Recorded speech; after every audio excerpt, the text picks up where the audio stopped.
বড় বড় ছক্কা, অভিষেক শর্মা, সূর্যকুমার যাদব, তারপর স্যামসন যেইভাবে বড় বড় ছক্কা হাঁকাচ্ছেন, ব্যাটের যে আওয়াজটা হচ্ছে, সবাই মুগ্ধ হয়ে আসলে এখানে সংবাদকর্মী থেকে যারা যারা আছে, সিকিউরিটি, সবাই আসলে দেখছে যেভাবে ব্যাটিং করছে ভারতীয় টপ অর্ডার ব্যাটাররা।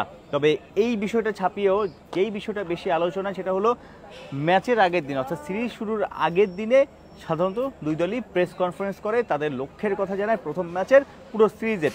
বাংলাদেশের আজকে কথা বলেছেন তাহিদ হৃদয়, যেহেতু গতকাল ক্যাপ্টেন নাজমুল শান্ত কথা বলেছেন, আজকে স্থানীয় টাইম 4:45 ভারতীয় ক্যাপ্টেন অথবা কোচ যে কারো একজনের আসলে প্রেস মিটে আসার কথা, সিরিজ নিয়ে তাদের ভাবনা দেওয়ার কথা। অথচ সাংবাদকর্মীরা বাংলাদেশি, ইন্ডিয়ান এবং বিভিন্ন দেশেরও আছে, বিভিন্ন অর্গানাইজেশনের এজেন্সির, সেই সাংবাদকর্মীরা আসলে অনেকক্ষণ ধরে বসেছিল। ঠিক 5:30টার পরে ভারতীয় টিম ম্যানেজমেন্ট থেকে জানানো হয়েছে যে প্রেস কনফারেন্স ক্যান্সেল। অর্থাৎ মাঠের ক্রিকেটে তারা তো দাপট দেখায়, আবার মাঠের বাইরে অফ দ্য ফিল্ডে যে এইগুলো তো আসলে হওয়ারই কথা। তার আগে সহকর্মী নাহিয়ানকে ডেকে নেব। এই জায়গাটাতে কি মনে হয় যে আসলে বাংলাদেশের সংবাদকর্মীরাও আছে প্রায় 20-25 জন, ভারতীয় প্রায় 20-25 জন ছিল, তাদেরকে সময়ের দাম নেই, সময়ের মূল্য নেই, কিংবা এটা কি হেও করা নাকি? কি মনে হয় যে এভাবে তো আসলে প্রেস কনফারেন্স বাতিল করতে পারে না আধা ঘন্টা 40 মিনিট বসেই রেখে? আপনার সঙ্গে যে আমার উচ্চতা যারা কমে গেল না, আসলে সিঁড়ির নিচে দাঁড়ানোর কারণে এরকম বোধহয় ছোট করেছে আমাদেরকে হয়তোবা পাত্তা দিচ্ছে না, হতে পারে। মানে মাঠের ক্রিকেটে আসলে ইন্ডিয়ার যে অবস্থার র্যাঙ্কিং বলেন, শক্তিমত্তা বলেন, সব জায়গা থেকে আসলে বাংলাদেশকে তারা মানে খুব একটা বড়ভাবে দেখবে না, বা না দেখলেও যে খুব বেশি অপরাধ হবে বিষয়টা কিন্তু তা না।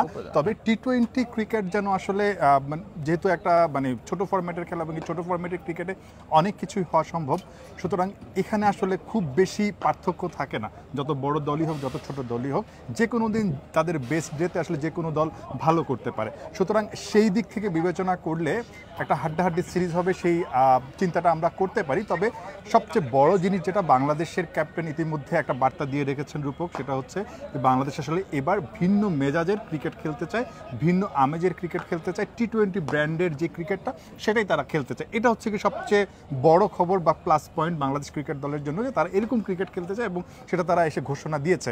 যদি তেমনটা হয়, অ্যাটলিস্ট আমরা দেখতে পাবো যে ভালো একটা ক্রিকেট হচ্ছে, টি-20 মেজাজটা আমরা দেখতে পাবো। আপনি যদি দেখেন যে একদম বিশ্বকাপে বাংলাদেশ দলের যারা ব্যাটার ছিল, তাদের মধ্যে মাত্র 3 জন 100 স্ট্রাইক রেট প্লাসে ব্যাট করতে পেরেছিল। তাহিদ হৃদয় সর্বোচ্চ খুব সম্ভবত 130-এর মতো ছিল। এরপর সাকিব আল হাসানের 106, 107, এরকম লিটন দাস বা অন্যান্য যারা আছে সবাই 100-রও নিচে, 90, 93।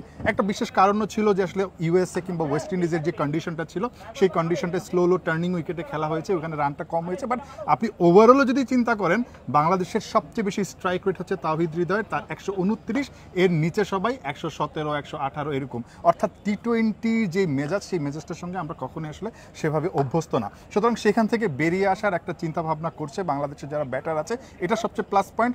কতটুকু পারবে সেটা দেখার বিষয়। আরেকটা বিষয় আসলে হুঙ্কার ছেড়ে রেখেছেন তাহিদ হৃদয় আজকে, যে তারা আসলে সিরিজটা জেতার জন্য খেলবেন, এটাও আসলে প্লাস পয়েন্ট। মানে আপনি যতটা পজিটিভ থাকবেন এই ধরনের ক্রিকেটে, ততই কিন্তু আসলে মঙ্গল। যদি এই ধরনের ছোট ফরম্যাটে আগে থেকেই ছোট মন নিয়ে খেলতে নামেন, তাহলে কিন্তু আসলে ভালো করা সম্ভব না। সো ওই জায়গা থেকে আমরা আসলে ভালো একটা ক্রিকেট আশা করছি। কিন্তু এখানে একটা লড়াই হবে আসলে, বিপিএল এর ক্রিকেটাররা, আইপিএল এর ক্রিকেটাররা, পেশির শক্তি। টি-20 শুধু যে 4 ছক্কার খেলা তাও না, অনেক সময় ক্যালকুলেটিভ খেলতে হয়। অনেকে আসলে 2-3 অর্থাৎ স্ট্রাইক রোটেট করা, গ্যাপ বুঝে খেলা, যেহেতু এই বাউন্ডারিটা কিন্তু খুব একটা ছোটও না। আপনি যদি বাউন্ডারি, যেখানে স্কোয়ারে অনেক বড় বড় আসলে বড় জায়গা জুড়ে স্কোয়ারটা বলা যায়, বাউন্ডারিটা বড় হবে, সব কিছু মিলিয়ে আসলে বাংলাদেশ শুধু 4 ছক্কায় তো অবশ্যই ভারতের থেকে বাংলাদেশের ব্যাটাররা পেশি শক্তিতে অত বেশি এগিয়ে নেই, বা বড় বড় ছক্কাও হাঁকাতে পারে না। কিন্তু ক্যালকুলেটিভ ক্রিকেট কতটা খেলতে পারবে এই টিম, যেহেতু একটা পালা বদল আছে, দুই টিমেরই আসলে অনেকটা ট্রানজিশন পিরিয়ড চলছে। হ্যাঁ, আপনি যেটা বলছিলেন যে ইন্ডিয়ার, আপনি যদি দেখেন রোহিত শর্মা, বিরাট কোহলিরা অবসরে চলে গেছেন, এই সিরিজটাতে শুভমান গিল নেই কিংবা ঋষভ পন্থ নেই। হ্যাঁ, ওই জায়গাটা ইন্ডিয়ার জন্য একটা চ্যালেঞ্জ থাকবে। অন্যদিকে আপনি যদি দেখেন বাংলাদেশের টি-20 যে ফরম্যাটটা, সেই ফরম্যাটের সবচেয়ে বেস্ট ক্রিকেটার যিনি, সাকিব আল হাসান, যার দখলে আসলে এই ফরম্যাটের সবচেয়ে বেশি উইকেট এবং সবচেয়ে বেশি রান, তাকে ছাড়া বাংলাদেশ খেলতে নামছে। নতুন কয়েকজন ক্রিকেটার দলে ঢুকেছেন 2026 বিশ্বকাপকে ঘিরে, যে বিশ্বকাপটা আসলে এই ভারত এবং শ্রীলঙ্কায় হতে পারে, সেই বিশ্বকাপকে ঘিরে আসলে বাংলাদেশের প্রস্তুতিটা শুরু হবে। সুতরাং লড়াইটা কিন্তু দু দলের জন্যই চ্যালেঞ্জিং হবে, এবং এখানে হাড্ডাহাড্ডি লড়াই করবে দুই দল, এটাই কিন্তু আশা করা যাচ্ছে। কিন্তু দু দলের প্র্যাকটিসটা যদি আমরা দেখি, সেখানে অবশ্যই ইন্ডিয়াকে একটু আগিয়ে রাখতে হচ্ছে তাদের বড় বড় ছক্কা হাঁকানোর যে অভ্যাস, আইপিএল এর একটা অভ্যাস, আইপিএল এ এত দেশি বিদেশি নামকরা তারকা এবং মানে হাই প্রোফাইল ক্রিকেটার যারা আসলে ইন্টারন্যাশনাল ক্রিকেটে পরিণত, সেসব ক্রিকেটারদের বোলিং এর এগেনস্টে বা ব্যাটিং এর এগেনস্টে বল করা, এই বিষয়গুলো আসলে ইন্ডিয়ান ক্রিকেটারদেরকে আসলে মেন্টালি আরো স্ট্রং রাখবে কিনা? অবশ্যই সবচেয়ে বড় জিনিস যেটা, সেটা হচ্ছে রূপক, আমরা এই যে পাওয়ার হিটিং এর কথা বলছি, সেই পাওয়ার হিটিং বা হাই স্কোরিং ম্যাচ আসলে এই গোয়ালিয়রের এই ভেন্যুটাতে আমরা কতটুকু দেখব। আজকে যখন প্রেস কনফারেন্সে তাওহিদ হৃদয় এসেছিলেন, তিনি বলেছেন যে এই উইকেটটা আসলে slow turning wicket, slow scoring wicket, সুতরাং একটু হতাশ হতে হয়েছে যে সিরিজের প্রথম ম্যাচটা খুব সম্ভবত আমরা খুব একটা হাই স্কোরিং দেখতে পাচ্ছি না, বা যে 4 ছক্কার ফুলঝুরি আসলে প্র্যাকটিসে দেখছি সেটা হয়তো বা আমরা কোনো কারণে মূল ম্যাচে নাও দেখতে পারি। আবার যদি উইকেটটা যদি একটু স্পিন ফেভারেবল হয়, দুই দলের স্পিন শক্তি কিন্তু বেশ, আমরা যদি বাংলাদেশের স্পিন শক্তি দেখি, রিশাদ লেগ স্পিনার গত বিশ্বকাপে রিশাদ বাংলাদেশের পক্ষে 14 উইকেট, সব জায়গার বিভিন্ন ফ্র্যাঞ্চাইজি থেকে তার ডাক পড়ছে। দুই শেখ মেহেদী এবং মেহেদী হাসান মিরাজ খুবই ইকোনমিক্যাল এবং খুবই মাথা খাটিয়ে বোলিং করেন। পাশাপাশি অনভিজ্ঞ রাকিবুল হাসান, সেও কিন্তু আসলে লেফট আর্ম অর্থোডক্স, ভালো বোলিং করতে পারে ডানাতিদের এগেনস্টে। আর যদি ইন্ডিয়ার বোলিং দেখি আমরা, বিষ্ণয় লেগ স্পিনার, বরুণ চক্রবর্তী কলকাতাকে চ্যাম্পিয়ন করেছে আইপিএলে, মিস্টেরিয়াস, ওয়াশিংটন সুন্দর, অর্থাৎ উইকেট যদি স্পিন ফেভারেবল হয়, দুই দলের স্পিন শক্তি ভালো, তখন কিন্তু রান হবে না, স্পিনারই হয়তো ম্যাচের পার্থক্য করে দিতে পারে। হ্যাঁ, তখন ওই যে ঠিক আমরা লাস্ট বিশ্বকাপটা যেমনটা দেখেছি, ম্যাক্সিমাম ম্যাচ যে আসলে লো স্কোরিং হয়েছে, বাট অনেক প্রতিদ্বন্দ্বিতাপূর্ণ হয়েছে, 120-110 রানও মনে হয়েছে যেন অনেক ফাইটিং স্কোর। সো ওইরকম ম্যাচ যদি হয়, সেক্ষেত্রে হয়তো আমরা 4 ছক্কার যেই ফুল ঝুড়িটা ওইটা দেখতে পাবো না, বাট একটা হাড্ডাহাড্ডি ম্যাচ হয়তো বা দেখতে পারবো। রূপক, আপনার কাছে একটু আমি জানতে চাচ্ছি, মানে এই যে উইকেট দেখলেন, কিংবা ওভারঅল যদি আপনি চিন্তা করেন একটা ট্রানজিশন পিরিয়ড দু দলের জন্যই, আপনি যদি বাংলাদেশের পার্সপেক্টিভ থেকে চিন্তা করেন, তাহলে কি মনে হচ্ছে বাংলাদেশের স্কোয়াডে নতুন কাকে কাকে দেখতে যাচ্ছেন, বা আসলে বাংলাদেশের স্কোয়াড মানে ইলেভেনটা কেমন হবে মনে হচ্ছে, একাদশটা কেমন হবে আগামীকালকের ম্যাচে? লিটন কুমার দাস এক্সপেরিয়েন্স, ভারতের বিপক্ষে ট্র্যাক রেকর্ড আগের খারাপ না, আবার ওয়েস্ট ইন্ডিজের বিশ্বকাপেও কিন্তু শুরুটা ভালো করেছিলেন, ভালো একটা ছক্কা হাঁকিয়েছিলেন যতটুকু মনে পড়ে। লিটন ভারতের বিপক্ষে শুরুতে লিটনকে রাখতে চাই আমি, লিটন আউট অফ ফর্ম হলেও, কারণ লিটন একটা এক্স ফ্যাক্টর হিসেবে কাজ করতে পারে যদি ইনিংসটা তার যদি ক্লিক করে। কিন্তু লিটনের জায়গায় কে থাকবে? তানজিদ তামিম কিন্তু গত বিশ্বকাপে একদম ফ্লপ ছিলেন, পাশাপাশি এইচপির যে অস্ট্রেলিয়া সিরিজ ছিল সেখানেও কিন্তু তানজিদ তামিম একদম ভালো খেলতে পারেনি। সেই জায়গাটাতে আমার কাছে মনে হয় আরেকটা অপশন আছে স্কোয়াডে, টিম ম্যানেজমেন্টের কাছে, পারভেজ হোসেন ইমন, যে কিনা ঢাকা প্রিমিয়ার লিগে ভালো খেলেছেন, যার কিনা বাংলাদেশের টি-20 হিস্টোরিতে ফার্স্টেস্ট সেঞ্চুরি, দ্রুততম সেঞ্চুরি করার রেকর্ড আছে। পারভেজ হোসেন ইমনকে ওপেনিংয়ে সুযোগ দেওয়া যেতে পারে। আজকে যখন প্র্যাকটিসটা হচ্ছিল, তাকে আমরা মানে সবচেয়ে বেশি ছক্কা হাঁকাতে দেখেছি বা বাউন্ডারি ছাড়া করতে দেখেছি বল, এবং সেটা উইকেটের পেছন থেকে আসলে বাংলাদেশের যিনি হেড কোচ আছেন চন্ডিকা হাথুরু সিং, তিনি খুব ভালোভাবে দেখছিলেন। পরবর্তীতে নেট থেকে যখন আসলে পারভেজ ইমন বেরিয়ে গেলেন, তারপরে ঠিক পেছনেই বসা ছিলেন ক্যাপ্টেন এবং হেড কোচ, তাকে ডেকে নিয়ে তার সঙ্গে কথা বলেছেন। মনে হলো যেন তাকে একটা বার্তা দিয়েছেন যে আগামীকালকে একই কথা তাকে হয়তোবা রাখতে পারে, এবং নতুনভাবে যে টি-20 দলটা বাংলাদেশ আসলে আলোচনায় এনেছে বা আলোচনায় রেখেছে বা নজরে রেখেছে, সেখানটায় পারভেজ হোসেন একজন খুব বড় দাবিদার ওই স্কোয়াডটা বা ওই একাদশের জায়গা করে নেওয়ার জন্য। সুতরাং পারভেজ ইমন আমার কাছে মনে হয় তার যেই স্কিল আছে, তার যেই সামর্থ্য আছে, সেটা অনুযায়ী খেলতে পারলে তাওহিদ হৃদয়ের পর ওই যে বড় বড় ছক্কা মারা ক্রিকেটার, সেখানটায় আমরা খুব সম্ভবত পারভেজ ইমনকে পেতে যাচ্ছি। সেক্ষেত্রে আমরা ওপেনিং এ ডানহাতি লিটন, বাহাতি পারভেজ হোসেন ইমন, 1 ডাউনে নাজমুল শান্ত বাহাতি, 2 ডাউনে তাওহিদ হৃদয়, বাংলাদেশের বলা যায় এই ফরম্যাটের বেস্ট ব্যাটার। 4 নম্বরে তাওহিদ হৃদয় আসবে। এরপর আসলে কে আসবে? মাহমুদুল রিয়াদের পজিশন আপনি কোথায় দেখেন? মেহেদী হাসান মিরাজ যদি খেলে সে কোথায় থাকবে? ওভারঅল মিডল অর্ডারটা নিয়ে আসলে একটা ডিলেমা আছে, সাকিব আল হাসান যেহেতু নেই, এখানে আসলে কি হতে পারে, কি কোনো চমক থাকবে কিনা? সাকিব যেহেতু নেই, সেখানটা আসলে বিভিন্নভাবে চিন্তা করতে হচ্ছে। একজন অলরাউন্ডার, সেই জায়গাটায় মেহেদী হাসান মিরাজকে স্কোয়াডে রাখা হয়েছে। স্কোয়াডে রাখার কারণে তাকে একাদশে রাখাটারও একটা প্রেশার কিন্তু চলে আসে আসলে আলটিমেটলি টিম ম্যানেজমেন্টের জন্য, বা যারা আসলে আবার শেখ মেহেদীকে যদি রাখে, মিরাজকেও রাখে, তখন আবার আসলে রোলটা কি হবে, এটা একটা বড় বিষয়। আবার মেহেদী হাসান মিরাজকে দিয়ে আমরা খুব কম সময় দেখেছি যে পুরো 4 ওভারের কোটাটা ফুল করতে আসলে টি-20 ক্রিকেট। আবার টি-20 ক্রিকেটে যদি দেখেন, ব্যাটিংয়ে খুব বেশি সাবলীল না মেহেদী হাসান মিরাজ, মাত্র 14-14.5 অ্যাভারেজ, আবার 25 ম্যাচে মাত্র 13টা উইকেট তিনি নিয়েছেন। সো তার জন্য কিন্তু একটা বড় পরীক্ষা হবে তাকে যদি সুযোগ করে দেওয়া হয় একাদশে। বাট ওই যে সাকিবের জায়গায় আবার বাঁহাতি অর্থোডক্স যদি আপনি একজনকে রাখতে চান, তখন আবার কিন্তু রাকিবুলকে রাখতে হবে। পেস ডিপার্টমেন্ট আমরা মোটামুটি ধরে নিতেই পারি কারা কারা থাকছেন রূপক। আমরা সেখানটায় তাসকিন, কি বলে, শরীফুল, এবং মুস্তাফিজ, হ্যাঁ তাদেরকে আমরা ধরে নিতে পারি। তানজিম সাকিব তো বিশ্বকাপে ভালো খেলেছে, বিশ্বকাপে 11 উইকেট নিয়েছেন, সবচেয়ে সেরা ছিলেন। সেই এখানটাতেও একটা বিষয় আসলে চলে আসে। মুস্তাফিজ তো আপনার যেহেতু একটু স্লো টার্নিং উইকেট হবে বলছে, মুস্তাফিজ তো অবশ্যই খেলাতে হবে। আইপিএল এ তার ট্র্যাক রেকর্ড ভালো, এই টাইপের পিচে মুস্তাফিজের কাটারটা স্লোয়ারটা ভালো ধরে। তানজিম সাকিব ভারতের বিপক্ষেও ভালো বোলিং করেছে বিশ্বকাপে, কোহলিকে আউট করে সেলিব্রেশন নিশ্চয়ই মনে আছে। সবকিছু মিলে তানজিম সাকিব এবং মুস্তাফিজ তো অটো চয়েস হয়ে গিয়েছে। থার্ড পেসার কে, শরীফুল না তাসকিন?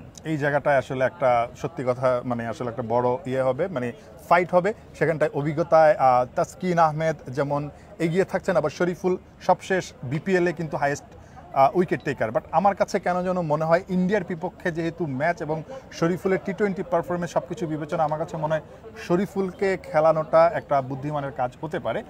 টিম ম্যানেজমেন্ট চিন্তা করবে আসলে উইকেটের চিন্তা ভাবনা করে, বাট দুইজন লেফট হ্যান্ডার মানে মুস্তাফিজ এবং শরীফুল একই ধাঁচের, আবার তাসকিনকে নিলেও কিন্তু দুজন থাকছে, বাট দুজনের স্পিডের আবার একটা তারতম্য আছে। দেখা যাক আসলে টিম ম্যানেজমেন্ট ফাইনালি একটা ডিসিশন নেবে। পারফরমেন্স করে অটো চয়েস বনে গেছেন টি-20 ক্রিকেটে। একজন বাহাতি স্পিনার তো অবশ্যই বেস্ট ইলেভেনে সবসময় দরকার হয়, একজনই আছেন। তার মানে আমরা ধরেই নিচ্ছি রাকিবুলের অভিষেক হচ্ছে আগামীকাল। তাহলে রিশাদ এবং রাকিবুল, এখন আপনি শেখ মেহেদীকে খেলাবেন না মেহেদী হাসান মিরাজ? আপনি কিন্তু দুজনকে খেলাতে পারছেন না। অবশ্যই না। সেক্ষেত্রে আমার বাজিটা আসলে থাকবে শেখ মেহেদীর দিকে। শেখ মেহেদী যেহেতু টি-20তে আসলে স্পেশালিস্ট বলা হয় এবং টি-20তে অনেক বেশি কার্যকরী বলা হয়, সেখানটায় মেহেদী হাসান মিরাজ একটু পিছিয়ে আছেন। বাট মেহেদী হাসান মিরাজকে তো সুযোগ দিতে হবে, সেটা কি আসলে এই ম্যাচ থেকে দেবে কিনা টিম ম্যানেজমেন্ট জানি না। বাট আপাত দৃষ্টিতে আমার কাছে মনে হচ্ছে যে শেখ মেহেদীকে নাজমুল হোসেন শান্ত কিন্তু গতকাল প্রেস কনফারেন্সে এসে বলেছেন যে শেখ মেহেদীর সবচেয়ে ভালো সাইড হলো যে তিনি নতুন বলে পাওয়ার প্লেতে জোরের উপরে বোলিং করতে পারেন, অনেক বেশি ইকোনমিক্যাল। বিশ্বকাপে আমরা দেখেছি অস্ট্রেলিয়ার বিপক্ষে যখন ওয়ার্নার হেডের এগেইনস্টে তাকে নেওয়া হলো, সে ইকোনমিক্যাল বোলিং করলো। এখানে অভিষেক শর্মা যে কিনা দুর্দান্ত ব্যাটিং করেন, সে আইপিএল এ দুর্দান্ত হিটিং করেছেন, সেই ট্রাভিস হেডের সঙ্গে পার্টনার হয়ে খেলেছিলেন, তার এগেইনস্টে নতুন বলে মানে শেখ মেহেদীর বোলিংটা কিন্তু খুব দরকার হতে পারে। মেহেদী হাসান মিরাজ কিংবা শেখ মেহেদী, এই হিসেবে আমি মনে করি যে শেখ মেহেদী ইফেক্টিভ রোল প্লে করতে পারে। ওই জায়গাটায় আসলে পরীক্ষিত শেখ মেহেদী, সেই জায়গাটায় টিম ম্যানেজমেন্ট হয়তো শেখ মেহেদীর দিকেই যাবে। বাট মিরাজকে যেহেতু আসলে স্কোয়াডে রাখা হয়েছে, ওই যে বললাম একটা প্রেশার থাকেই তাকে আসলে 11-এ খেলানোর, কিন্তু সেই সুযোগটা কি হবে কিনা আসলে টিম ম্যানেজমেন্ট কি চিন্তা করছে, মিরাজকে আসলে কি, মিরাজের রোলটা আসলে কি হবে সেটা ভেবেই হয়তো তাকে খেলানো হবে। দিন শেষে আসলে বেস্ট 11 নিয়ে আমার কাছে মনে হয় টিম ম্যানেজমেন্ট এখনও তারা সবকিছু ঠিক করেনি। আজকে রাতে হয়তো একটা টিম মিটিং হবে, দেন কালকে উইকেট দেখেই হয়তো তারা ফাইনাল ডিসিশনটা নিবে। আমরা যেটা বলছি সবকিছুই সম্ভাব্যতা। মাহমুদুল্লাহ রিয়াদের ভবিষ্যৎ কি নাহিয়ান? মাহমুদুল্লাহ রিয়াদ কিন্তু অনেক আলোচনা হচ্ছে, সে কিন্তু নেটে বিভিন্ন রকমের 360 ডিগ্রি শট প্র্যাকটিসও করছে। মাহমুদুল্লাহ রিয়াদ এই ভারতেই কিন্তু ওয়ানডে ফরম্যাটে নতুন করে আসলে জীবন পেয়েছেন বলা যায় গত বিশ্বকাপে, এবং সেঞ্চুরি হাঁকালেন, সর্বোচ্চ রান সেই বিশ্বকাপে। আবার এই ভারতেই এক বছর বাদে তার টি-20 ক্যারিয়ারটা সুতোয় ঝুলছে। আসলে বয়সও একটা ব্যাপার, পারফরমেন্সও গত বিশ্বকাপে ভালো হয়নি। সবকিছু মিলে কি মনে হয়, দারুণ ইনিংস খেলে সমালোচনা একদম বন্ধ করে দিয়ে আরও কিছুদিন টি-20 আন্তর্জাতিক টি-20 চালিয়ে যেতে পারবেন, নাকি মনে হয় যে এখানেই ফুল স্টপ হয়ে যাবে? ওই যে খুবই মানে বড় একটা পরীক্ষা, অগ্নি পরীক্ষা, এসিড টেস্ট আপনি যাই বলেন না কেন, সেই টেস্টের সামনেই কিন্তু দাঁড়িয়ে আসলে মাহমুদুল্লাহ রিয়াদকে আসলে সামনের দিকে যদি তাকাতে হয়, ভালো করার কোনো বিকল্প নেই, কিন্তু সামনে মানে কত সামনে, এটা হচ্ছে সবচেয়ে বড় প্রশ্ন। মাহমুদুল্লাহ রিয়াদকে আসলে 2026 বিশ্বকাপ পর্যন্ত টিম ম্যানেজমেন্টের ভাবনায় আছে, বা মাহমুদুল্লাহ রিয়াদও কি আসলে 2026 পর্যন্ত নিজেকে দেখেন? এই ডিসিশনটা নেওয়ার একটা সময় কিন্তু এখন এসেছে, যার কারণে এইটা নিঃসন্দেহে বলা যায় যে টিম ম্যানেজমেন্টও ভাবছে না মাহমুদুল্লাহ রিয়াদ আরো 2 বছর পর্যন্ত ক্যারি করতে পারবে। রিয়াদও জানে। এখন বিষয়টা হলো টিম ম্যানেজমেন্টও সাহস করে হয়তো বলতে পারছে না, রিয়াদও আসলে স্বেচ্ছায় অবসর নিচ্ছে না। এই জায়গাটাতে কে আগে এগিয়ে আসবে মনে হয়? এখন এখানে আসলে যখন মাহমুদুল্লাহ রিয়াদ কোনো কারণে এই সিরিজটায় খারাপ করবে, রূপক আপনি ধরে নেন মাহমুদুল্লাহ রিয়াদের টি-20 ক্যারিয়ার এখানেই শেষ, এটা আমার কাছে মনে হয়। বাকিটা আসলে টিম ম্যানেজমেন্ট ভালো বলতে পারবে। বাট আপাত দৃষ্টিতে যতটুকু মনে হচ্ছে, মাহমুদুল্লাহ রিয়াদ যদি এই সিরিজে খারাপ করেন, খুব খারাপ পারফর্ম করেন, তার টি-20 ক্যারিয়ারটা এখানেই ফুল স্টপ হয়ে যাবে। যদি ভালো করেন, দেন আলোচনা তিনি কি একটা সিরিজ 2টা সিরিজ আরও খেলতে চান, নাকি আসলে এখান থেকে তার বিদায় হয়ে যাবে। বাট 2026 পর্যন্ত অ্যাটলিস্ট মাহমুদুল্লাহ রিয়াদকে আমি দেখি না, আপনি দেখেন না, অনেকেই দেখে না, টিম ম্যানেজমেন্টও দেখে না। আমরা বেস্ট ইলেভেনটা সাজাই শেষের দিকে চলে আসছি। যদি লিটন এবং ইমন, আপনি আমার সাথে একমত, শান্ত, তাওহিদ হৃদয়, পাঁচেকে আপনি কি মেহেদী মিরাজ নাকি জাকের আলী অনেক? ব্যাটার একজন তো মাহমুদুল্লাহ রিয়াদ, যদি আমরা 6 ধরি, 5-এ কে থাকবে সাকিবের জায়গায়? সাকিবের জায়গায় এখন এটা আসলে মানে একটা বড় প্রশ্ন। আপনি রাকিবুলকে রাখলে রাকিবুল তো আসলে নিচের দিকে নামবে। মাহমুদুল্লাহ কার কথা বললেন? মাহমুদুল্লাহ রিয়াদ। রিয়াদ, আমরা যদি রিয়াদকে 6 নম্বরে ধরি, 5 নম্বরে সাকিবের জায়গায় আপনি মিরাজকে খেলাবেন নাকি জাকের আলী অনেককে খেলাবেন? জাকের আলী অনেককে রাখলে আসলে সেক্ষেত্রে লিটন দাসও কিন্তু কিপার আছে, মানে কাকে আসলে খেলানো উচিত এখানে ব্যাটিংটা দেখতে হবে, আসলে প্রপার ব্যাটার দরকার একজন ওখানে দেখতে হবে। কিন্তু আজকে যখন প্র্যাকটিসটা হচ্ছিল রূপক, আমার কাছে মনে হচ্ছিল জাকের আলী অনেক হয়তোবা কোনো কারণে একটা মেসেজ পেলেও পেতে পারেন, খুব মনোযোগ দিয়ে উইকেটটা দেখছিল। তাহলে 5 এ জাকের আলী অনেক প্রপার ব্যাটার, 6 মাহমুদুল্লাহ রিয়াদ, সাথে রিশাদ, শেখ মেহেদী 8 এ, রাকিবুল 9 এ, আর 2 জন পেসার। মানে যদি মানে এখানে পিচের উপর ডিপেন্ড করে, একাদশ সাজানোটা রূপক আসলে খুব টাফ। আসলে আমরা অনেকভাবে একে বাদ দিয়ে একে রাখতে পারি, কিন্তু ফাইনাল ডিসিশনটা টিম ম্যানেজমেন্ট নিবে, এবং এটা আসলে আমার কাছে মনে হচ্ছে এই টিম থেকে আসলে বেস্ট 11 সাজানোটা খুব একটা সহজ কাজ না। সব কিছু নির্ভর করবে আসলে কন্ডিশনের উপর, এবং টিম ম্যানেজমেন্ট কি চাইছে, আসলে কি রোলে কাকে দেখতে চাইছে, ওটার উপর ডিপেন্ড করবে।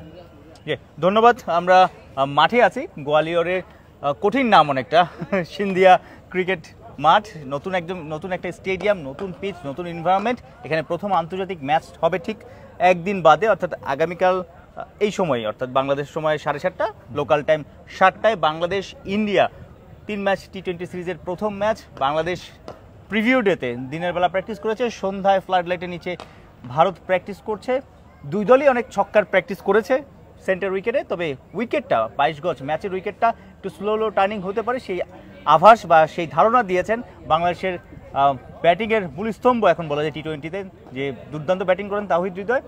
দেখা যাক, আসলে দর্শকরা চায় বিনোদন, দর্শকরা চায় রান, 4 ছক্কা, সেটা কতটা হবে হয়তো একদিন পরে বুঝে যাবে। তবে দারুণ একটা ক্রিকেট ম্যাচের আভাস বা আমরা চাচ্ছি, এবং 5 বছর আগে যখন টি20 সিরিজ খেলতে বাংলাদেশ এখানে এসেছিল, প্রথম ম্যাচটা দিল্লিতে বাংলাদেশ জিতে সিরিজটা জমিয়ে তুলেছিল। নিশ্চয়ই এবারও তেমন একটা কিছু আমরা পাবো টাইগারদের কাছে, সেই প্রত্যাশা সবার। ধন্যবাদ সবাইকে, আশা করি খেলা জগতের সঙ্গেই থাকবেন, লাইক কমেন্ট শেয়ার দিবেন।